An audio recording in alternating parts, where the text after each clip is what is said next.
A Day in the Life of Akura Pride. Information requested. Akura Pride status among the Abidon. Report location. After the events of WAYBOUND. Context. When Lyndon ascended, he brought Pride along. Pride was almost immediately whisked off by his half-brother Fury for training. Authorization confirmed. Beginning report. Pride didn't sleep anymore so much as he passed out. He woke himself as he lashed out, his enforcer techniques braided together around his leg.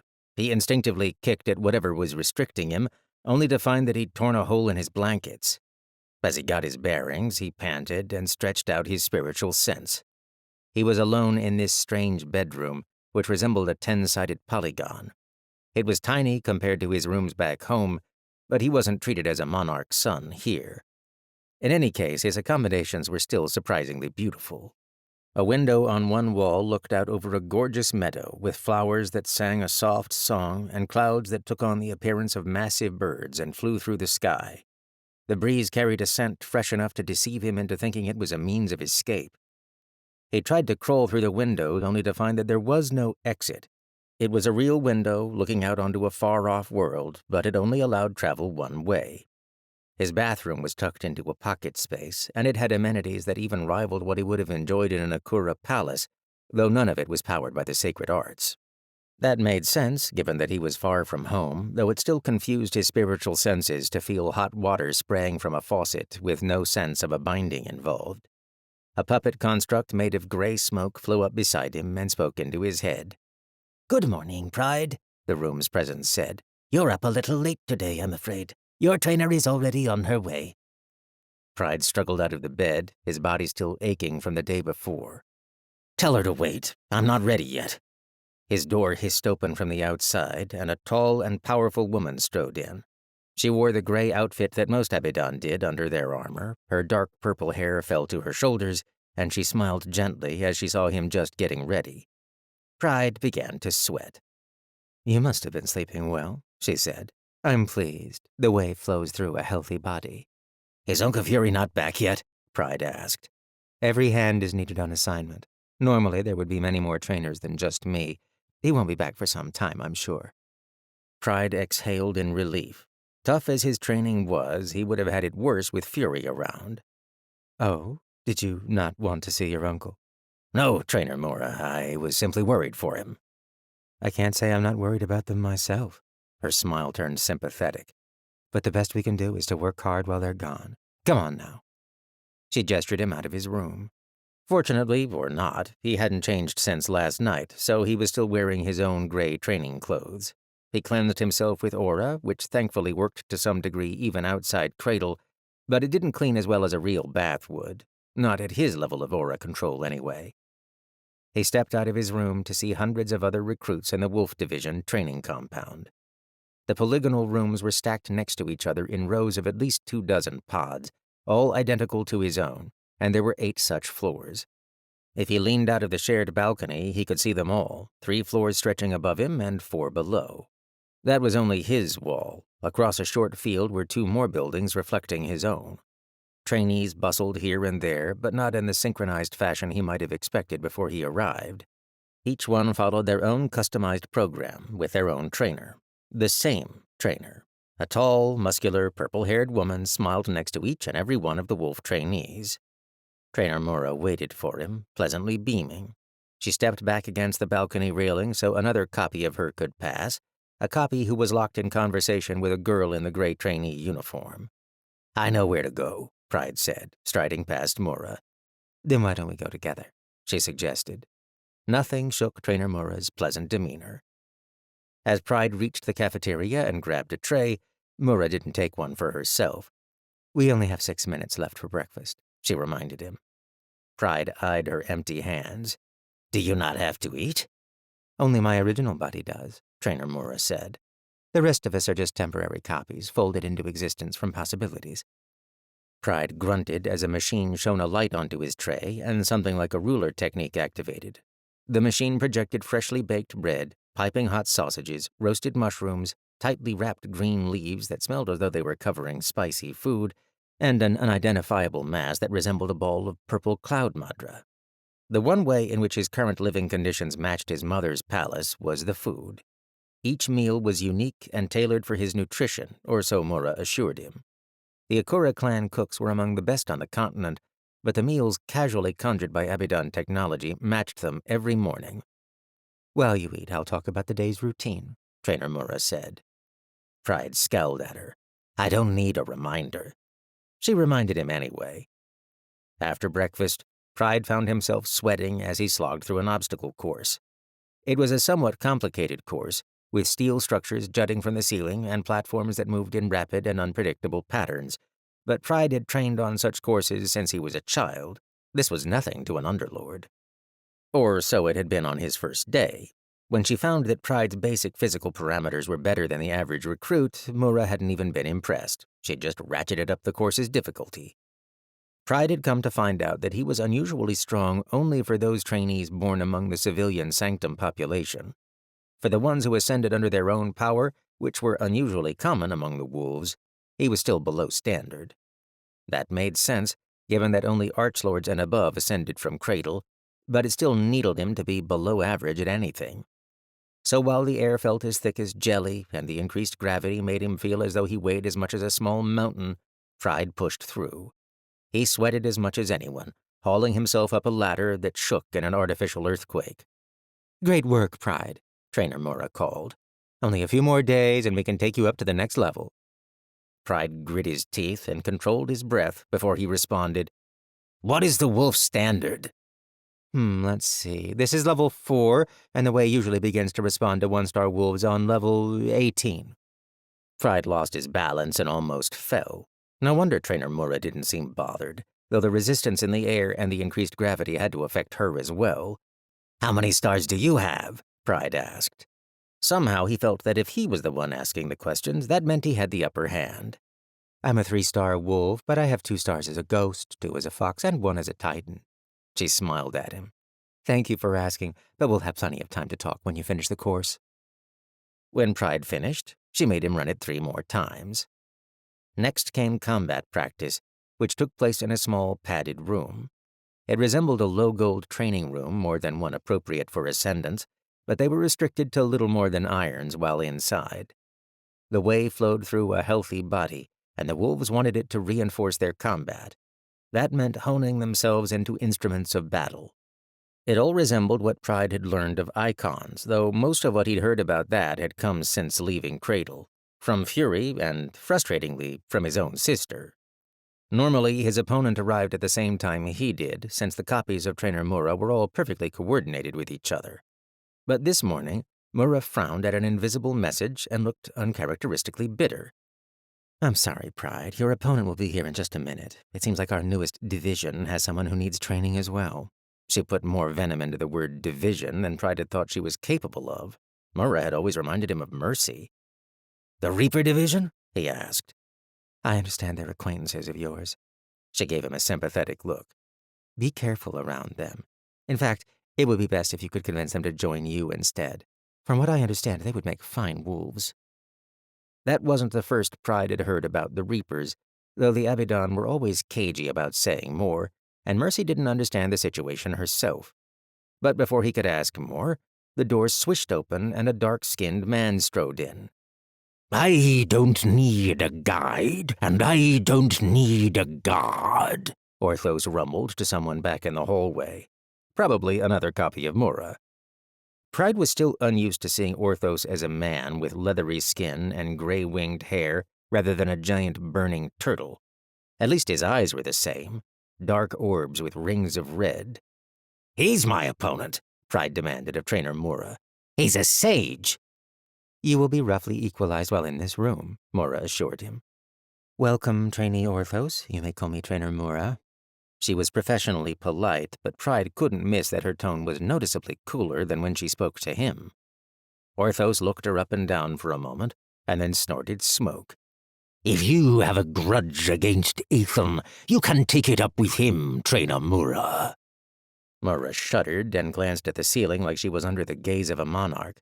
"I'm only here to train you, Orthos. You are familiar with Akura Pride, aren't you?" "I need to learn to use these hands and feet," Orthos said to Pride. But I didn't think I'd be fighting you. I'm not here to do battle with hatchlings. Pride bristled. You don't even know how to throw a punch. With your advancement restricted, you shouldn't look down on me. I don't, Orthos grumbled. That makes it worse. You think I want a hatchling beating on me for 2 hours? I don't even have a shell. Since this is your first time training as a human trainee, Orthos, let my presence guide you through the proper form, Trainer Mora said. A shape appeared above her shoulder like a burning diamond, but Orthos shook his head. No need. Above his own shoulder, Dross popped into existence.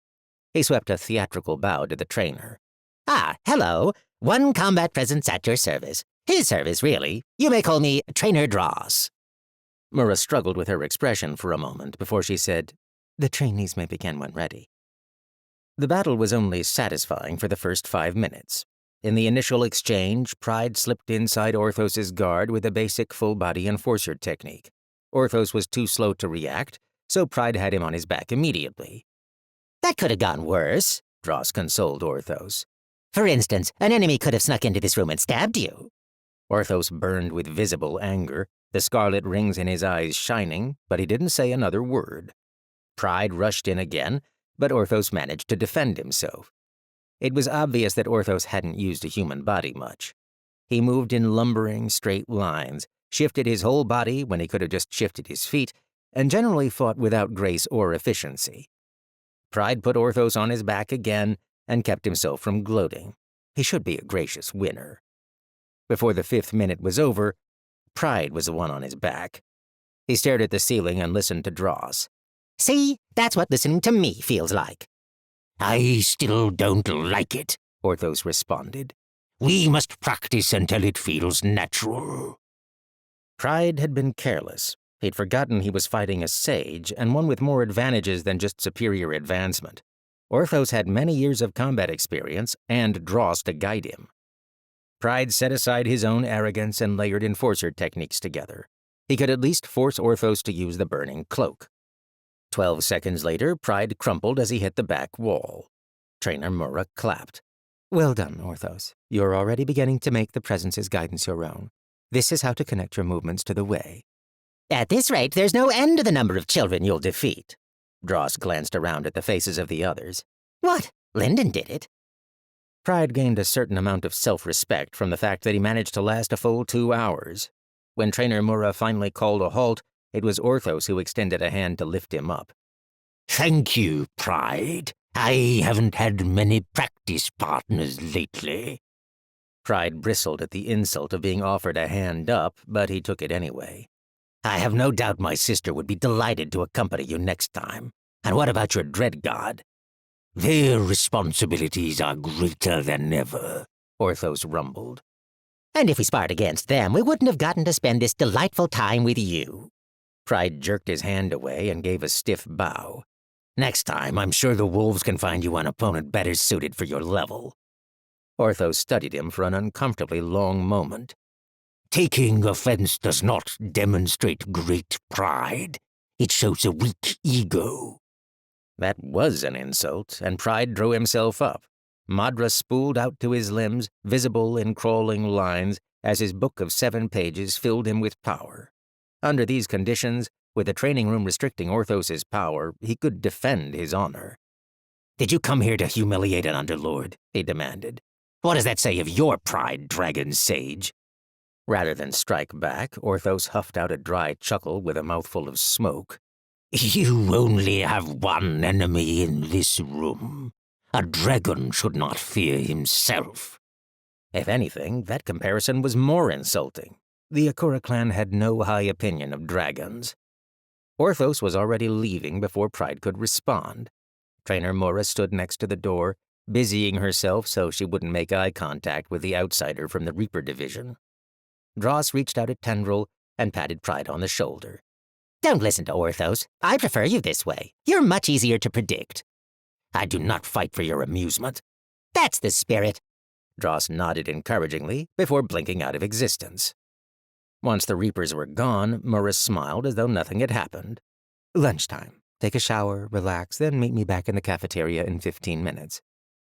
Pride didn't think a 15-minute shower break counted as relaxing, but he did as requested. When he approached the cafeteria, he noticed that he didn't feel as many presences inside as usual. He kept his spiritual perception mostly restricted, and the people from other worlds didn't feel the same as those from Cradle, but there was still usually the sense of a great number of people within.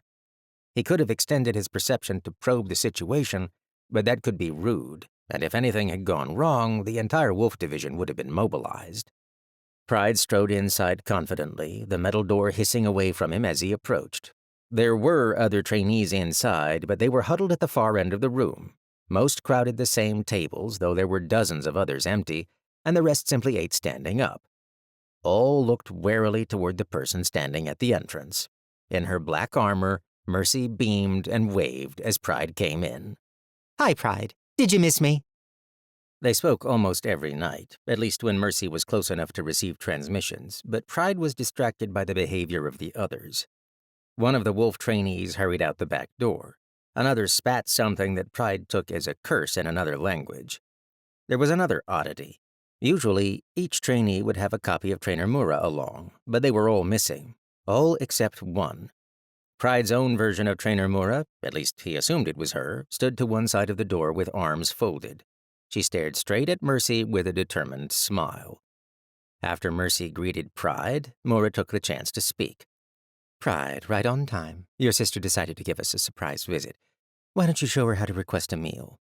This wasn't the first time that the Abidon of the Wolf Division had implied or outright stated their disdain for the Reapers, and now Pride's connection to them would be common knowledge. His name and description would have circulated through the entire trainee population by nightfall, if not sooner. But they were insulting his sister. Pride took a moment to make eye contact with everyone in the room. "I will, Trainer Mura. Thank you." He ended by staring into the wolf's eyes without flinching. "I'll show my sister just how welcome she is." Trainer Mura smiled widely. Take your time, trainee. But remember that there are many things about the Abidon you don't yet understand. Without a word to Mercy, Mura swept out of the room. Several of the other trainees took that as permission to bolt after her. It's okay, Pride, Mercy said encouragingly. They don't have a problem with you. They're about to. Pride was busy staring down the man who had cursed Mercy, committing his face to memory. During lunch, Mercy was even louder and cheerier than usual, as Pride knew she was determined to make up for the large gap of empty tables around them. She talked about her recent assignments and news from the Reaper Division, asked about his training, and made unsubtle hints that he should stay with them instead of down on the planet. Pride participated with half a mind. By the time he returned to his training, he'd learned the names of 3 other trainees who had looked down on Mercy.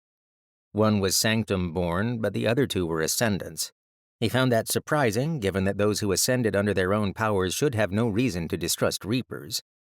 Pride looked forward to getting to know his future training partners. Afternoon training usually started with meditation because, as Trainer Mura put it, learning to sense oneself was the beginning of sensing the way. But what the normal trainees knew as meditation was laughably easy compared to cycling vital aura, so the practice was a waste of time for anyone born in Cradle. While the training campus was quiet, Pride visited the classroom. In a booth smaller than his own bedroom, Trainer Mura taught Pride the common knowledge of the Abidon and the history of the Wolf Division. He found the process extraordinary. They used technology that reminded him of dream tablets, if dream tablets were perfectly refined, infinitely reusable, and seamless with the user's experience. She started by arranging dull silver needles around his head, which hung suspended as though floating in wind aura. Then her presence took over, and information slipped into his mind. Rather than an illusion taking over his senses or a flood of information, as Pride had first expected, the sensation was quiet and unobtrusive. If Pride hadn't been through this process before, he wouldn't have realized he'd learned anything. Tell me about the Third Battle of Sunder, Mura said. Pride had never heard of that battle before, but he answered easily. It claimed the life of the second Raziel and resulted in the capture of the iteration now known as Sunder. 400 wolves lost made it the bloodiest battle in the 5th Division's history at the time. As Pride spoke, he did know, like he was uncovering a lesson from long ago. Tell me a little more about it, Mura said. Don't worry, we'll move on before long. I just want to make sure the connections are stable. Learning was simpler than Pride had expected, But it was still more complicated than it initially seemed. The information would last longer, Mora said, if it was used. He needed to form his own natural connections or he would forget. Pride had accepted that, and he even found it somewhat enjoyable to pass quizzes on subjects he'd never heard of. But that had been before Trainer Mora had publicly disrespected Mercy. He was not in a cooperative mood. "Why bother?" Pride asked. "Presumably I'll be issued a personal presence eventually. It will have all the information I could require." A presence is a tool, not a crutch. It will remember more than you ever could, but a solid education is about more than simply reciting facts. You are the one who will make decisions for your presence, and it is best if those decisions are rooted in understanding rather than ignorance. The third battle of Sunder, if you would. Surely pursuing advancement would be a better use of my time. As an overlord, I will be better able to recall my lessons and even to sense the way. Pride had no real preference for advancement over his current training. When Lyndon had offered to take him beyond the world, Pride had accepted out of concern for his sister, a lack of connection to the fraction of his family that remained, and personal responsibility. Not to mention a desire not to repeat his mother's mistakes. Uncle Fury was the one who wanted him to pursue advancement at all costs, but Pride would take any opportunity to question Trainer Mura. She saw that in him, and her lips quirked into a slight smile. Sometimes studying might not be the right choice. She plucked the central of the silver needles away from his forehead, and the others flew back to their places in the wall. Why don't we try some humanitarian work? This isn't the sort of thing the Wolf Division would normally do, but it should give you a good sense of what we're fighting for. 10 minutes later, Pride found himself standing in the middle of a nightmare. It wasn't his first time. Pride picked up a man with no legs. They hadn't been severed, they seemed to have been erased somehow, turned to smoke. The man screamed as he stared at the mist trailing away from him, and Pride realized that whatever effect was causing this man to dissolve into gas hadn't finished yet. "Control yourself," Pride snapped. "We're almost there." He ducked through a collapsing building without reducing speed. They were inside an iteration close to Sanctum, close enough that it had taken only a couple of minutes in the way to arrive. The scene reminded him of nothing so much as the Dread God attacks, from the deafening noise that never seemed to go anywhere to the dust and grit that choked the air. What differed were the worlds. The ruined buildings around him were primitive castles of stone, with no signs that anything like forged madra had been used in their construction. He'd seen no evidence of scripts, soulsmithing, or sacred arts anywhere in the world that was. Nearby, Trainer Mura was hauling aside chunks of masonry and pulling people out of the wreckage. Every injured person she rescued was headed to the same location. One stone room, which must once have been a storeroom or a quarter for servants, remained intact, although the rest of the building around it had been torn away. It was clogged with people, as screaming crowds choked every approach, even hanging from the ceiling. They were all waiting for the attention of their one phoenix. Pride leaped over dozens of them at a time, shoving them aside when he couldn't. With no sacred arts, they couldn't resist him even when he used no techniques. There were wounds on everyone he could see, but few as strange as the smoke transformation of the man he carried. Another Abidon, a white-armored man with the badge of the Phoenix Division on his armor, leaned over a woman on a stretcher.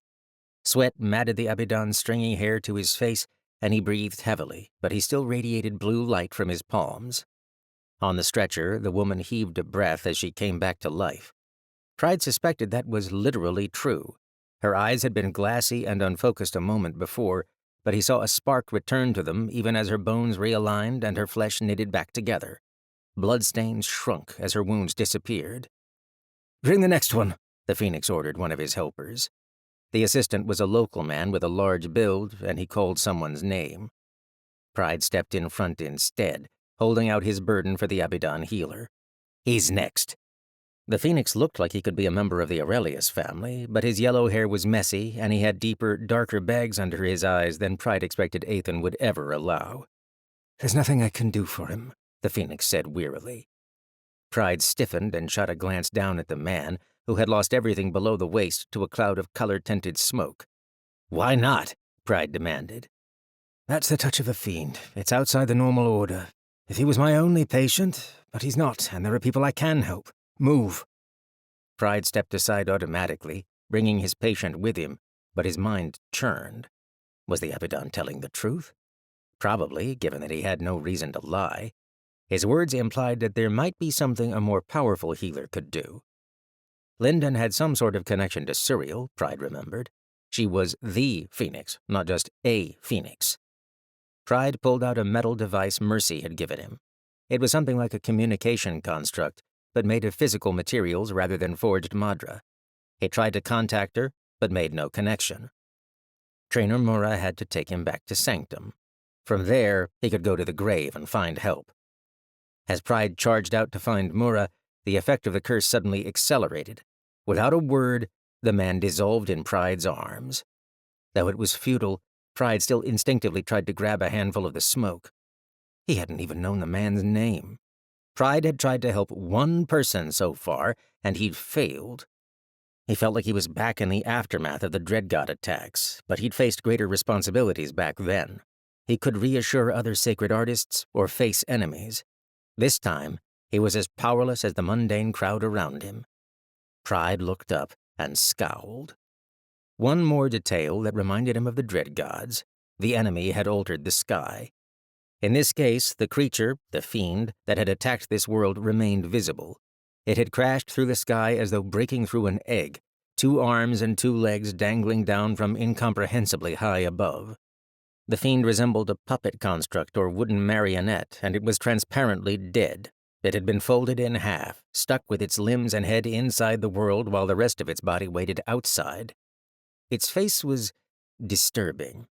Pride didn't like catching a glimpse of it even in passing.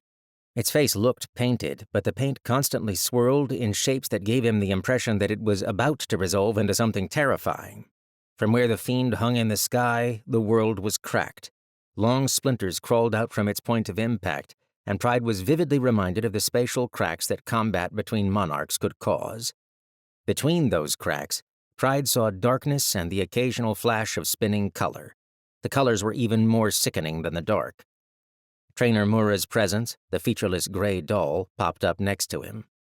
Chal Taris, the Sky Painter, it reported. A Class 3 fiend. A team of wolves dispatched it only a few hours ago, but there are over 1,000 similar calls coming in as we speak.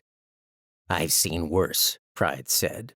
Determined to ignore the presence, he looked out over the devastated castle, spreading out his perception to find more victims.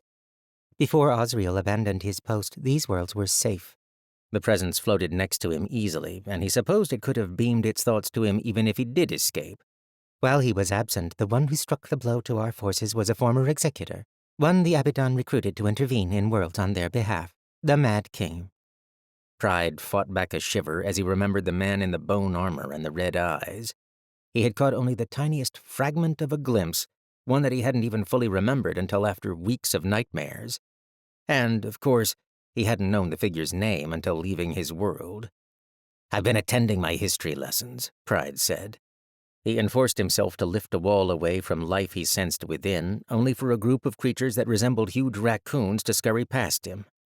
Do you know the stated purpose of the Reaper Division? The presence asked him. Pride didn't comment.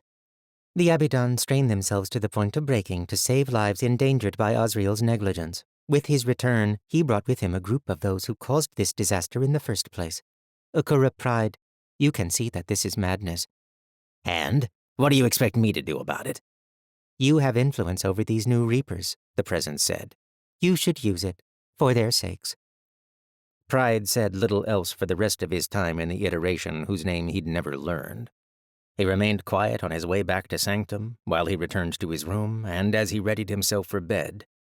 Sleep was interrupted a handful of hours later by the door slamming open and Uncle Fury standing in the doorway, grinning, eyes blazing red and hair waving in an unseen current.